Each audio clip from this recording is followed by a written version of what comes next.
Assalamualaikum warahmatullahi wabarakatuh. Masih bersama Pak Hafid dalam belajar kimia bersama. Untuk kali ini materinya adalah perbedaan antara alkanal dan alkanon atau aldehid dan keton. Kita mulai saja langsung. Untuk alkanal dan alkanon ada beberapa perbedaan. Yang pertama, untuk alkanal ini dia dapat mereduksi reaksi Fehling CuO sehingga dia dapat menghasilkan endapan merah bata atau Cu2O. Kalau alkanon tidak bisa, dia tidak bisa mereduksi reaksi Fehling. Nah, untuk seperti ini, perbedaan ini nanti sering banget keluar dalam soal-soal di ulangan harian atau soal-soal di akhir semester, bahkan di ujian nasional sering banget keluar reaksi Fehling ini di alkanal atau aldehid. Jadi tolong ini diperhatikan dengan baik ya. Sekali lagi untuk alkanal dia mereduksi reaksi Fehling sehingga menghasilkan endapan merah bata. Kalau alkanon dia tidak dapat mereduksi dari reaksi Fehling itu. Saya tulis reaksinya. Untuk alkanal kita tahu bahwa reaksinya tadi adalah seperti ini.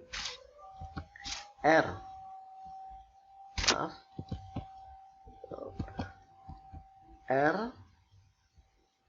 C OH, saya tulis pelan-pelan ya. Dia mereduksi reaksi Fehling, berarti ditambah dengan CuO. Nah, sehingga nanti dia akan menghasilkan bagaimana?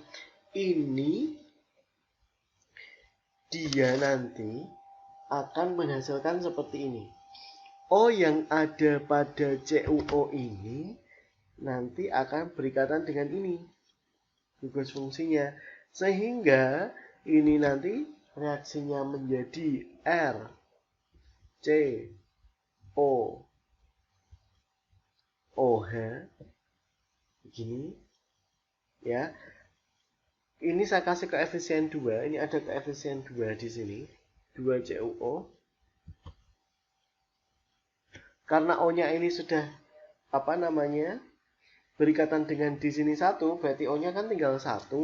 Sehingga ini tinggal menjadi Cu2O karena O-nya tinggal 1 karena sudah berikatan dengan sini.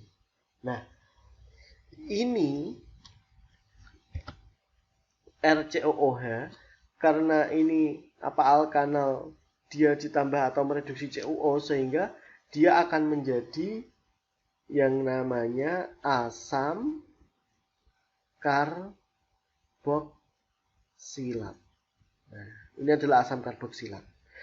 Nanti ada bahasan sendiri tentang asam karboksilat. Dan dia akan menghasilkan endapan merah bata. Inilah yang namanya endapan merah bata. Menghasilkan ini, endapan merah bata. Nah, ini adalah reaksi dari alkanal atau aldehid yang bereaksi dengan Fehling, CuO, sehingga menghasilkan asam karboksilat dan endapan merah bata.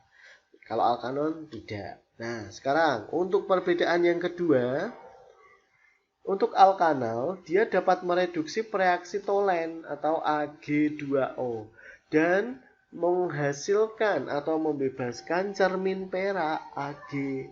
Untuk reaksinya seperti ini, saya tulis pelan-pelan lagi. R C OH ini adalah gugus fungsinya plus Ag2O. Ya kan? Ditambah ini kan Ag2O. Sehingga menghasilkan apa? Seperti tadi. Ternyata O-nya berikatan dengan gugus fungsinya. Sehingga ini menjadi R C O OH. Apa namanya tadi? RCOH ini ya asam karboksilat. Karena ini O-nya cuma 1 dan dia diambil oleh gugus fungsi alkanal ini, sehingga ini tinggal apa? Tinggal ini Ag. Karena ini Ag-nya ada 2, berarti menjadi 2 Ag. Lah, inilah yang namanya cermin perak. Membebaskan Ag. Itu ya, itu dengan bereaksi tolen Ag2O sehingga menghasilkan cermin perak Ag. Kalau alkanon atau keton, dia tidak dapat mereduksi bereaksi tolen. Nah, selanjutnya perbedaan yang nomor 3, aldehid itu direduksi sehingga dia bisa menjadi alkohol primer. Alkohol primer itu yang mengikat C primer ya. Untuk keton ketika direduksi menjadi alkohol sekunder yang mengikat C sekunder. Mengikat C sekunder berarti C-nya mengikat 2 atom C yang lain gitu. Kalau alkohol primer mengikat 1 atom C yang lain. Nah, ini kebalikannya ternyata perbedaan yang keempat. Aldehid ini dapat dibuat dari oksidasi alkohol primer. Alkohol primer dioksidasi menjadi aldehid, tapi kalau aldehid direduksi menjadi alkohol primer. Kan kebalikan nah? Kebalikan, sama saja. Ini juga iya, keton direduksi menjadi sekunder. Tapi kalau keton dia dioksidasi, dia akan berubah menjadi alkohol sekunder. Antara oksidasi dan reduksi kan sudah pernah saya terangkan di materi sebelumnya di kelas 2 itu kalau tidak salah. Ini kebalikannya. Keton direduksi menjadi alkohol sekunder, tapi kalau keton dioksidasi dapat dibuat dari oksidasi alkohol sekunder atau alkohol sekunder dioksidasi menjadi keton.